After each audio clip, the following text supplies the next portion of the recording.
Right from the start, the judge calls out dishonesty. In court, credibility is everything. If the judge thinks you're slippery with the truth, you're already fighting an uphill battle. 23 CR 4281A, State of Texas versus Vanessa Rubio. Can I have parties announced for the record for the state? Defense? Good morning. Are you Ms. Rubio? Counsel, have you received all the discovery and did you review it with your client? Court will find that the state is in compliance with discovery. Ms. Rubio, I'm showing you what's entitled Application for Community Supervision. Did you review that with your attorney? Did you understand it and did you sign it? Showing you what's entitled True Bill of Indictment. Did you review that with your attorney? Did you understand it?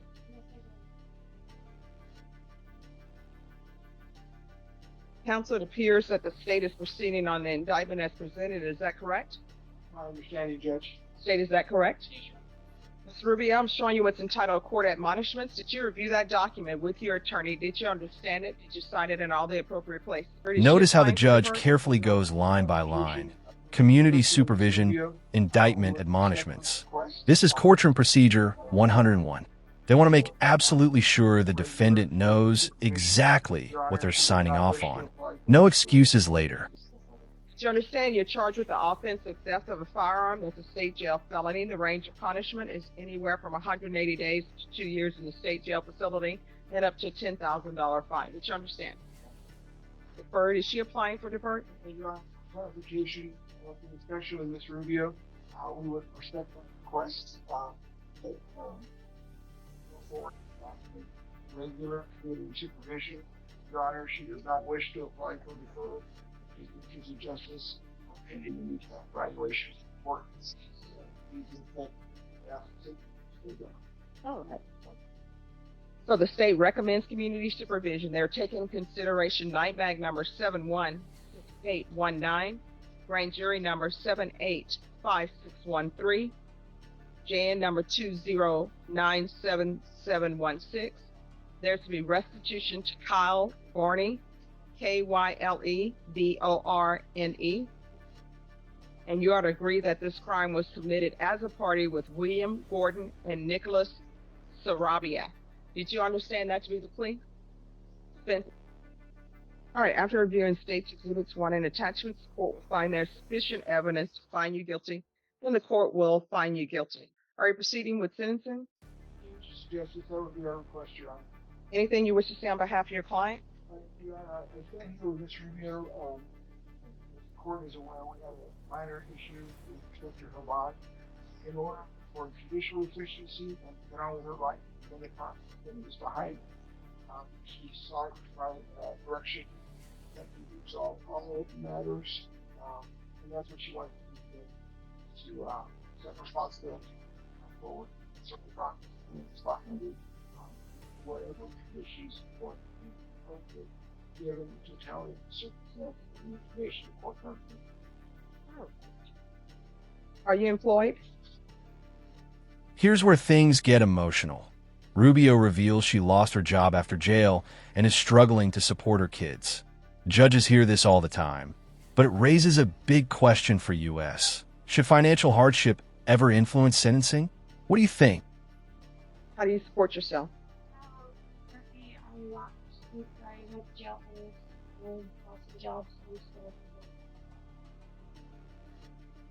So when's the last time you were employed?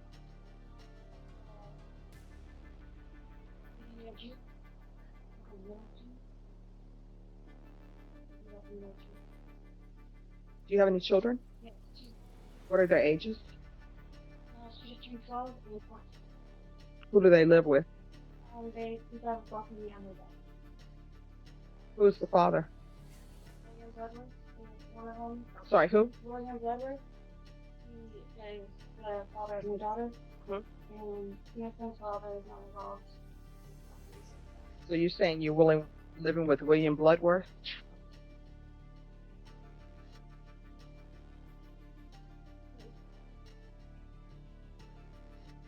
Yeah, but in this, it says that Nick Sarabia is your boyfriend. That's what it says in the police report. No, I mean, it's not okay. That's what it says in the police report. So who is this other person? That's my kid. Sorry, that was my kid's father. No, you didn't mention Nick Sarabia as being the father of any. No, excuse me. Can you tell me what she just said in regards to Nick Sarabia?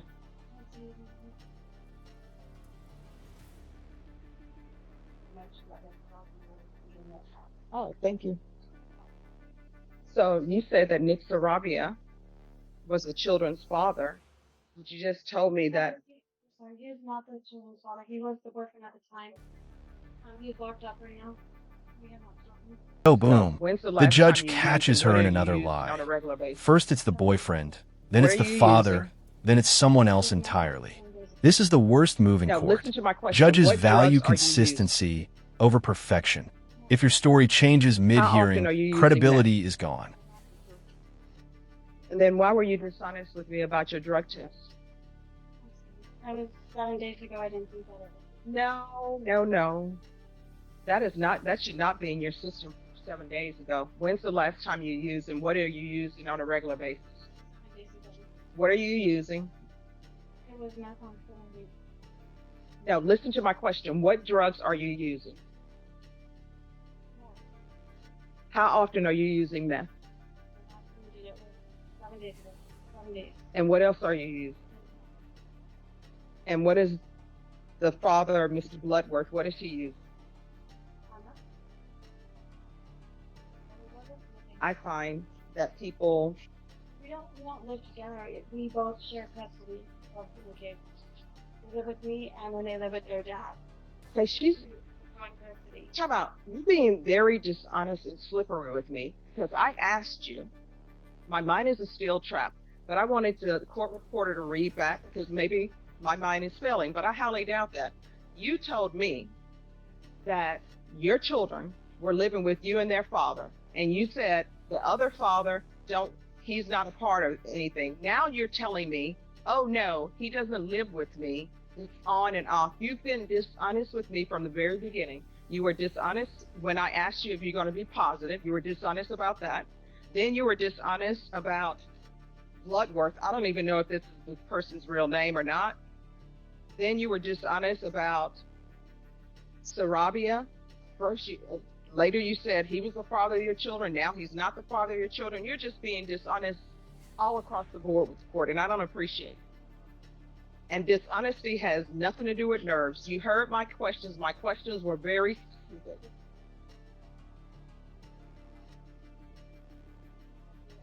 All right, this is what the court is going to do.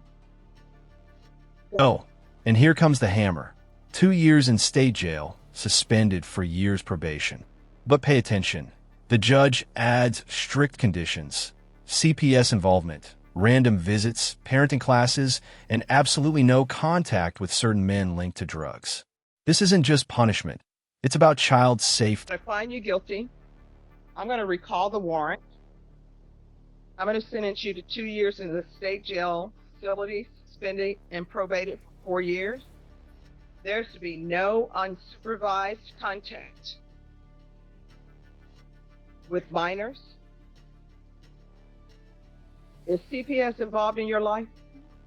Well, I mean, why are you saying no like this? They should be. You're using meth and you're taking care of children. CPS should be involved in your life. So I'm going to want CPS compliance.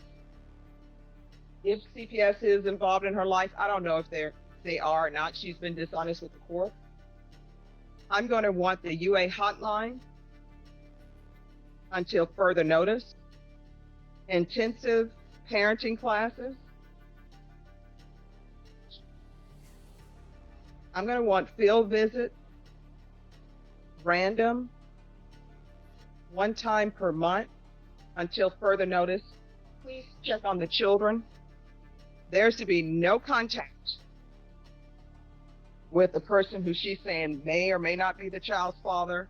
There's to be no contact with Nicholas, Anthony,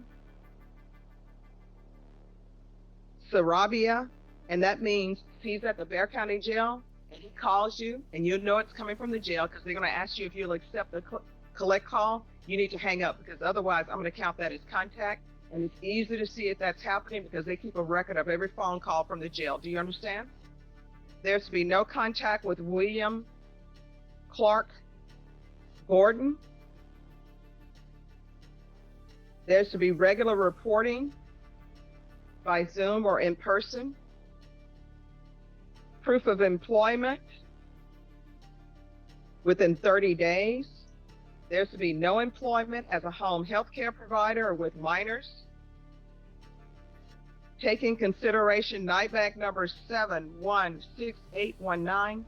And Brittany, do the rejection for me on that case. All right. All right. It's NIBAC number 716819. Grand jury number 785613. JN number 2097716. 200 hours of community. So, 200 hours of community service, restitution, drug treatment, and no work around children. That's a full lifestyle overhaul. Probation isn't freedom. It's living under a microscope. One wrong step, and it's straight to jail. The service restitution, those will not be waived. TAP evaluation, and once the TAP evaluation is complete, she's going to start with intensive outpatient treatment. And the court is noting for the record that she's agreed she was acting as a party.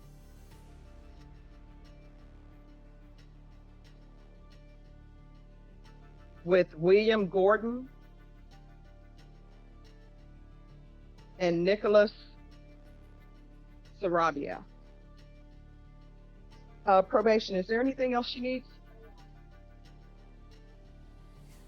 Oh, and I'm sorry, there's to be restitution, if any, to Kyle Burney, Kylleborne. Is there anything else you need for the court to be successful? I'm sorry?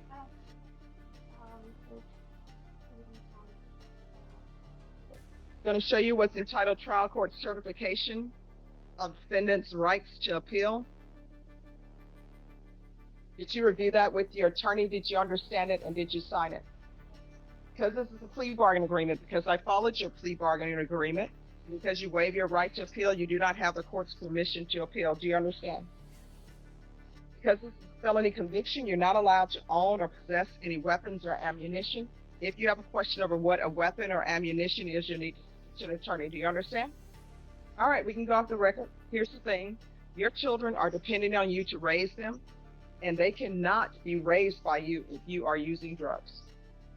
And the people that you bring into your children's life should be people who are not using drugs. Do you understand? All right, good luck to you. 2023 CR 4304, State of Texas versus Alexander Lee Politos. Could I have parties announced for the record for the state? Defense? Are you Mr. Politos? Counsel, have you received all the discovery, and did you review it with your client? Sorry. Have you received all the discovery, and did you review it with your client? We'll find that the state is in compliance with discovery. Mr. Politos, I'm showing you what's entitled Application for Deferred Adjudication or Community Supervision. Did you review that with your attorney? Did you understand it, and did you sign it? Yes, Your Honor. Showing you what's entitled True Bill of Indictment. Did you review that with your attorney? Did you understand it? Yes, Your Honor. Counsel, do you waive the reading of the indictment? Stated appears you're proceeding on the indictment as presented. Is that correct? Mr. Politos, I'm showing you what's entitled Court Admonishments and Defendant's Waivers and Affidavit of Admonitions. Did you review that document with your attorney? Did you understand it? Did you sign it in all the appropriate places? Did you understand you're charged with violation of sex offender registration annually? That's a third-degree felony. Range of punishment is anywhere from 2 to 10 years in prison and up to a $10,000 fine. Did you understand? Yes, Your Honor. Cases for this one in attachments, the court will find there's sufficient evidence to find you guilty. The court will defer finding of guilt as you've applied for deferred adjudication. Are you proceeding with sentencing? All right. Politos, why didn't you report? Yes, Your Honor. I made a mistake and escaped my mind. I'm not. No, you didn't make a mistake. It's a choice. I understand. So why didn't you report? I just forgot, Your Honor. I'm not gonna lie. How can you forget that? I had a lot going on right now. And, What was going on right now? I had a lot to do with my job. I was working in the day, in the morning, I try to get a day off from my boss, but my boss was trying to be, I already asked for a day off, and once I get that day off, I gotta wait for extra months just to get another day off. It's how my job is to work, and I'm not gonna lie, just sit here and lie to you. All right, when people keep telling me they're not going to lie to me, or if they say in all due honesty or with all due respect, what's coming after that usually is not respect, not honesty. I made my mistake, and I take my punishment on her. No, I mean, it was a mistake. You made a choice.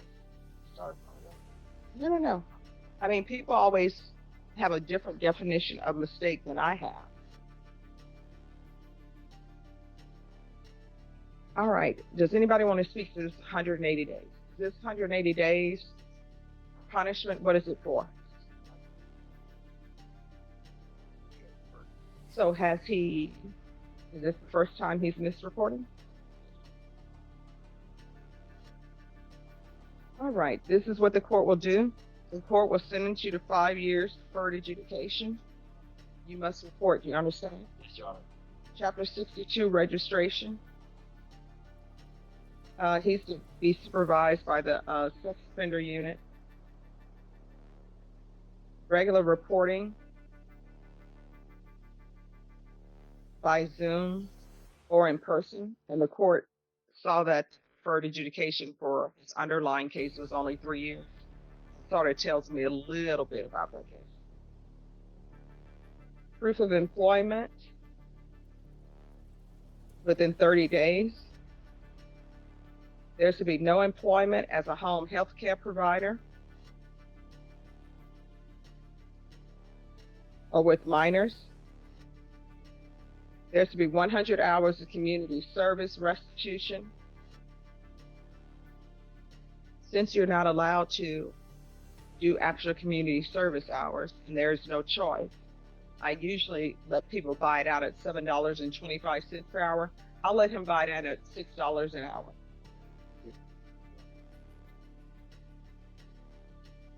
There should be a $500 fine. That will be probated. Are there drug issues with you? No. There should be regular UAs.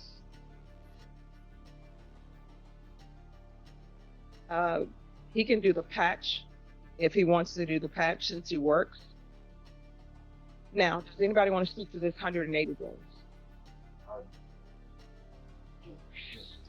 Is this something you all agreed to in order for him to have deferred?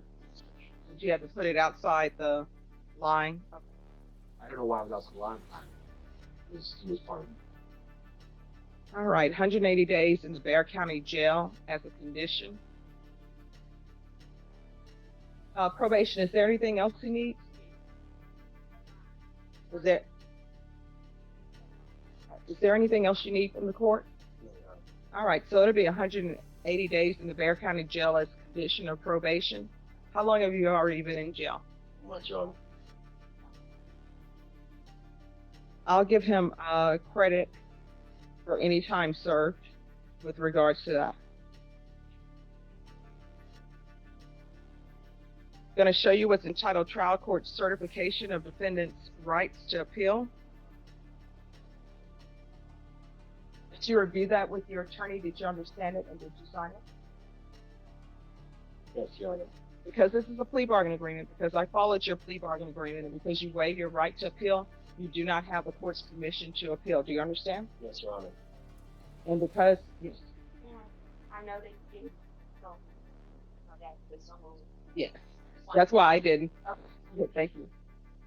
All right, we can go off the record in this. And the takeaway is clear.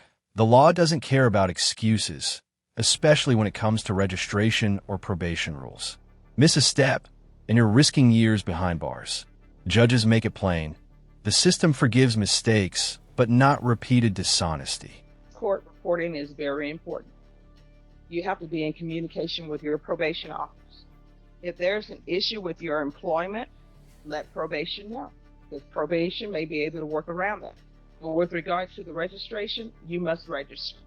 If you do not, you're looking at potentially 10 years in the prison. So here on out, if your employer doesn't let you leave to register, and if you have not made some sort of arrangements to register, there's only one question you need to ask yourself. Is this job potentially worth me going to prison for 10 years? Because I'm not, I will keep it, let me just say this, I will keep an open mind, but registration is like strict liability. It's, were you supposed to register and did you register? Those are the only two questions. You understand? Yes, Your Honor. All right.